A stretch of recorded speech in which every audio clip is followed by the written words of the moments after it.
चोर गद्दी छोड जालन्यात केंद्रीय निवडणूक आयोगाच्या विरोधात काँग्रेसचा मशाल मोर्चा।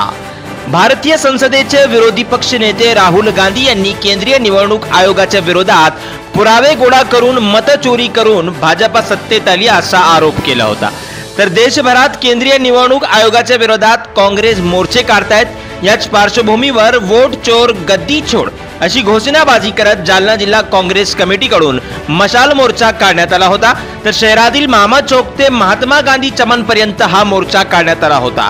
तर या मोर्चामध्ये काँग्रेसचे सर्व पदाधिकारी कार्यकर्ते मोठ्या संख्येने उपस्थित होते।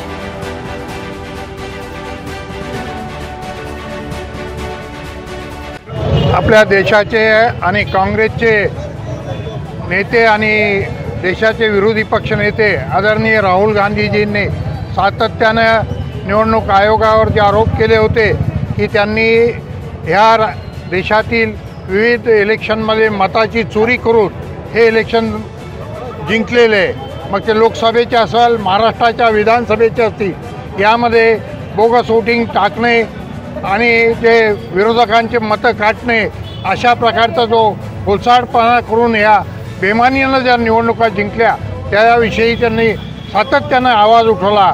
आणि त्यांचा आवाज उठवल्यामुळे ह्या देशात सगळ्यांच्या लक्षात आलं की भाजपनं बेमानीनं हे सगळे सत्तेत आलेले, आणि आज त्याचं प्रतीक म्हणून सुप्रीम कोर्टानं निर्णय दिला। जे वगळलेले बिहारमधील मतं ते त्याच्यात परत सामील करण्याचा आदेश असेल। आणि बरेचसे त्यांनी जो निकाल आज दिलेला आहे वेबसाईटवरून ज्या 6 राज्याच्या त्यांनी याद्या गायब केल्या होत्या त्या परत अपलोड करण्याबद्दल त्यांनी निर्देश दिले। म्हणून हे आज सिद्ध झालेलं आहे की भाजपचे जी केंद्रातली असेल विविध राज्यातली सरकार असेल ही बेमानीची सरकार आहे, वोट चोरीच्या माध्यमातून आलेली आहे। म्हणून पूर्ण देशभर हे आंदोलन आज पूर्ण महाराष्ट्रात आज प्रत्येक ठिकाणी मशाल रॅली कॅन्डल रॅली ह्याच्या माध्यमातून आम्ही या भाजप सरकारचा निषेध करतो। हिंदी में बताइए।